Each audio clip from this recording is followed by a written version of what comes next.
Özgөрүн райондук балдар чыгармачылык борбору көптөн биримин окутуусу Райымбердиева Сезим атадан калган тыяк чыгармадан үзүндү. Ошондо мектепте окуп калган балдардын бири чындыкты бетке айтты. Ал сен атаң эмес, эмне кыйкырасың? Түктө сен атаң эмес, ал артист. Ишенмесең тигиногу киночунун өзүнөн сура. Иштин жайсыза калган эстүү баштуулар атасыз баланы жасап алгандар, таттуу да, ачуу да, алданмасы болдургусу келбей, жок, ал сен атаң эмес, башка дегенге ооздору барбай, ишке аралашпай отуруп калышты.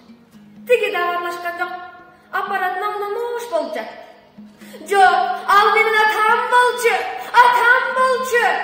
дей берди ызаага катталган ана. Кайсынын эле сен атаң, айтчы, кайсынын сен эле алиби окучу баланын тили тартты. Сен көргөн жоксуңбу? Менин атам гранатталып, танк адамын айт, жыгылып калбады беле.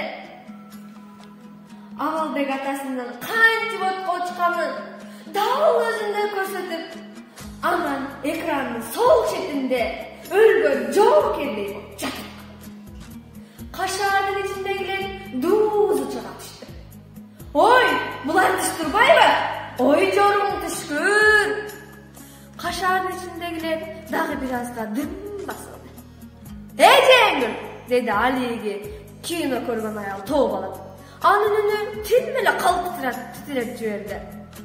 Жеңгүл, карабайсыңбы тиги баламды? Отура бересиңби? Деп Жеңгүлдү урушуп жатты. Элдердин бардыгы Жеңгүл жакты карап, анын баскан буттарын карап жатышты. Жеңгүл баланын жанына келип, "Тур, балам, тура кой. Ошол сен атаң болчу, деп акырын сүйлөп эшикке алып чыгып кетти.